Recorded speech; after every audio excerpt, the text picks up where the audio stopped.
What's up, guys? Adel here with Web3 TV.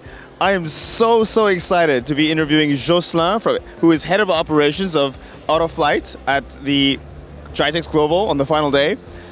What I'm seeing behind me, please, could you describe what we are seeing, what we're experiencing behind us right now? Yes, of course. So what you're seeing behind us is a fully electrical lift and cruise aircraft, which means that it can take off and land like a helicopter and then cruise like a normal aircraft. This on a battery for about 250 kilometers range. That's amazing. Is this the first of its kind, or have there been similar cases like this? So there's competition on this slot. Of course, this is one of the few lift and cruise concept which is flying, but not one of the first ones. Fair enough. That means that it has been tested and tried many times before, which means that it increases the security of the use of the aircraft. Yes, of course. We are flight testing it. We have more than 1,000 flight hours behind us.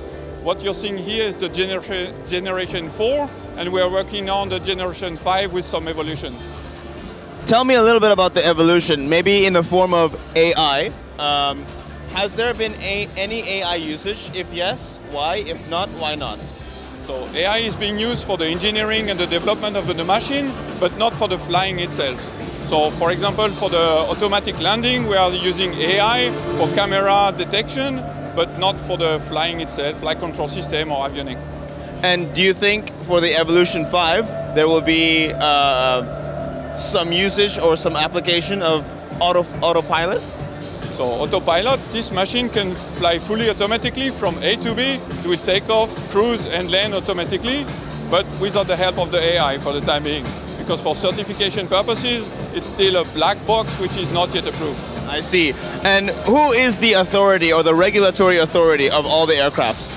So for this you have one per country. The main ones are in Europe, the EASA, FAA in the US, the GCAA here in Dubai. And for this, each time you fly, you sell an aircraft, you have to comply to the local rules. And that's why it's really difficult to get an aircraft certified. Makes sense. And I think there's a reasonable reason for that. Maybe because it's still uncertain and they want to have all the certainties, all the answers uncovered before they implement it. Yes, it's a real aircraft complying to all the requirements and safety requirements of the civil aviation authorities for each countries, and these standards are well known worldwide. Now, speaking a little bit outside of AI and now a little bit into blockchain, because we're also in the phase of AI and blockchain in recent times. Has there been any application of blockchain technology in terms of securing the data, in terms of having decentralized smart contracts to help with the operations of the aircraft or anything like this yet?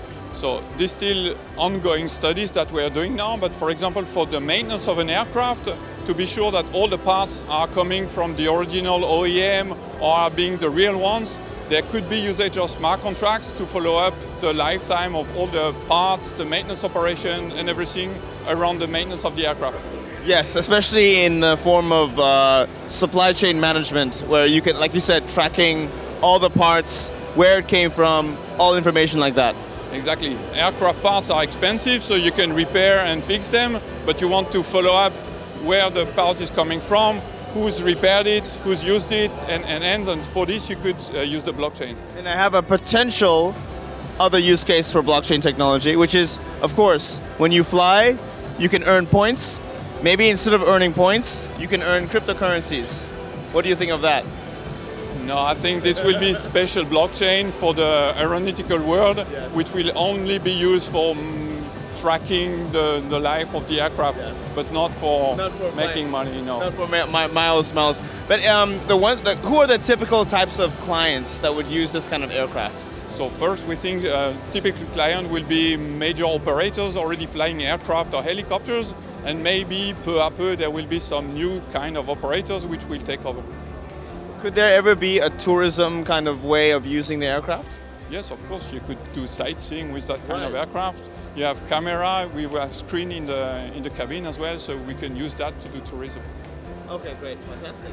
So I think that summarizes everything that we've talked about right here. I think that's a fantastic showcase of this aircraft.